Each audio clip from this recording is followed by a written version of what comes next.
Reimu ate an apple. It was creepy. I have an apple.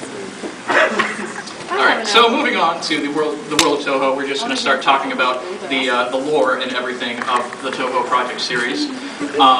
So the lore and the mythology.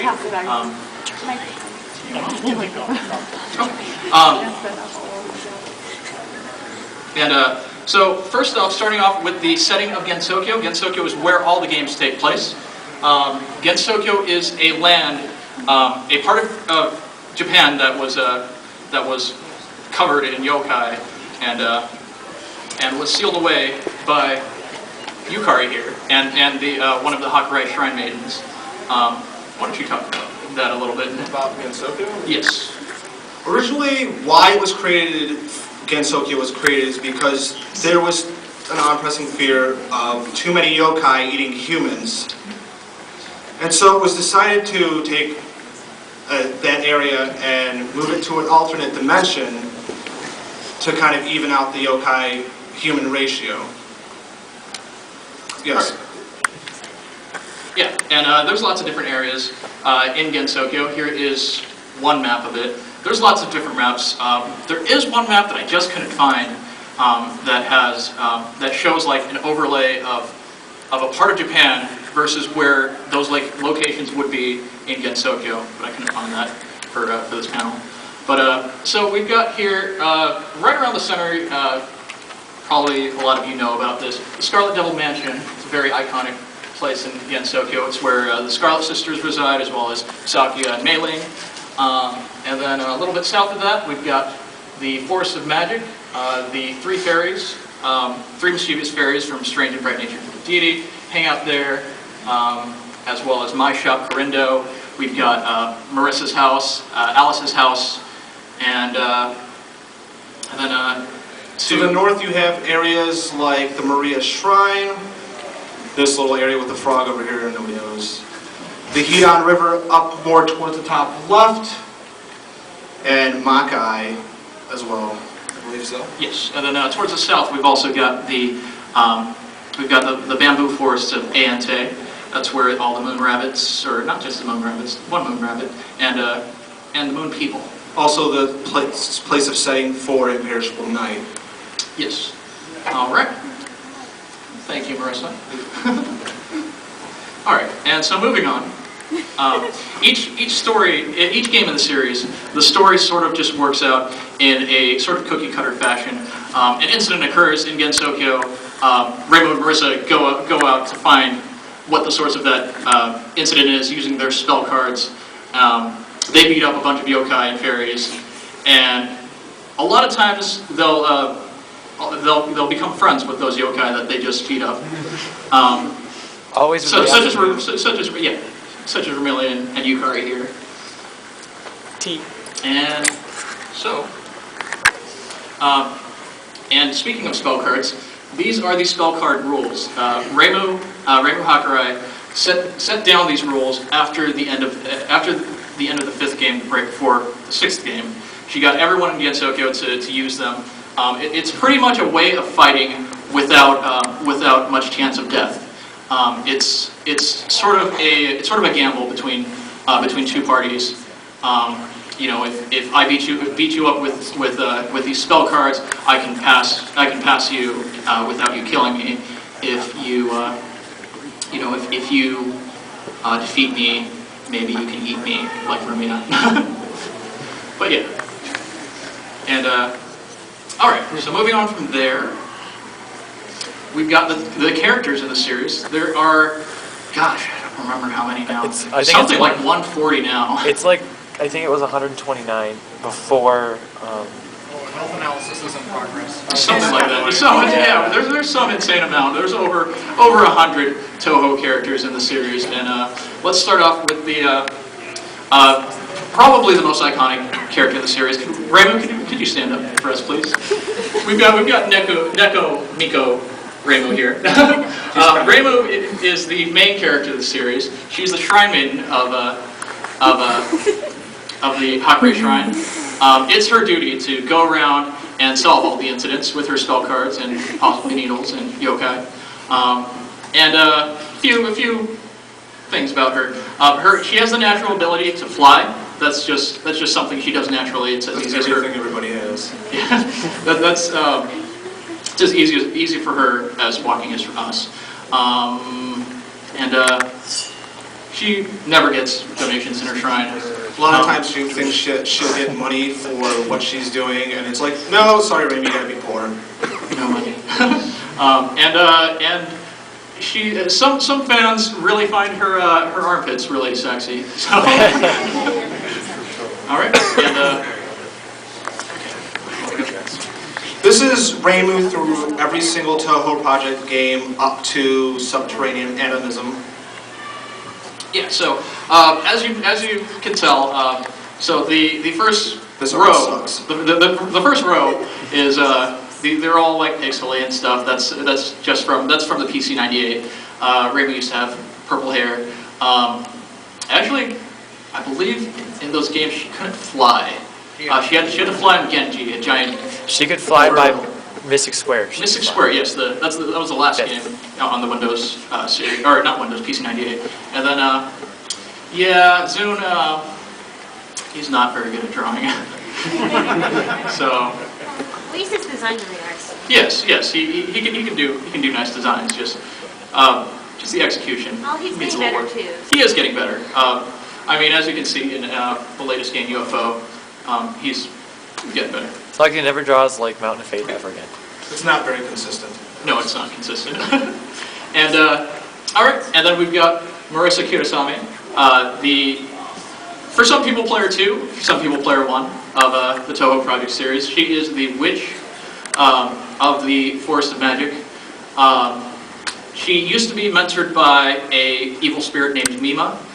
She was introduced in, I believe, the second game? Second? Yeah. Yes, second game, she was a boss. And ever since then, she's pretty much been helping out Reimu solve incidents. She has to work for all her powers, unlike Reimu. Reimu, everything's easy for her. Marisa, she actually has to try. She is known for borrowing things without returning them. She calls it borrowing because she claims that she will return everything that she's borrowed after she's dead because yokai live so much longer than humans. And a little tidbit, she's got a nasty habit of adding ze or daze at the end of her sentences. Only sometimes. Only sometimes, yes, but you know. And so here we've got the evolution of Marisa. So first game she showed up in, she had bright red hair, and then it became blonde. Maybe she was just dyeing her hair red, but and then as you'll notice, let's see, the third Marisa from the left from the right on the bottom. Third Marisa on the right. The good-looking. Yes, the good-looking one. That was not drawn by Zune. That was drawn by Makoto Hirasawa, who does the Bright Strange and Bright Natured Deity comics. And that's how Marisa looks in Fairy Wars. And that's this Marisa here. All right. That's time-wise. Okay. Here are some of the characters from the series. Yes, there are lots of different characters. Could I have a couple characters stand up, if they wouldn't mind? All right. You just want us to stand? All right. So in the back here, in the back and in the front here, we've got Hong Mei-ling. Since some people have trouble pronouncing her name, some people in Japan have trouble pronouncing her name. They just call her China because it's simpler for them. But it's not her name. She doesn't like it. So please be kind. Be kind to the Mei-ling. And in the back, we've got Ron Yakumo. Yukari sucks at her job. Oh. What did you She is my Shikigami, which is like basically my underling. Familiar. She is a Kitsune yokai. She is the extra stage boss in Perfect Cherry Blossom, and as well the mid-stage boss on the Phantasm stage of Perfect Cherry Blossom as well. There's a lot of jokes that go around with her and Chen. Basically, Chen doing really bad things and Ron yelling at her to no effect. What else did we As long as we don't bring up the Super Tenko. And then, so we've got two characters here from Phantasmagoria of Flowerview, Komachi Onozuka and Shikieki Yamazandu. Let's see, we've got Komachi is the ferry boatman of the Higan River.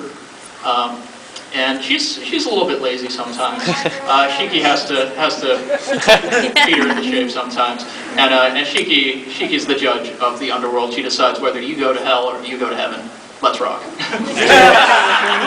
Phantasmagoria, mostly she just ends up scolding each of the characters because she doesn't really want to see any yokai go to hell.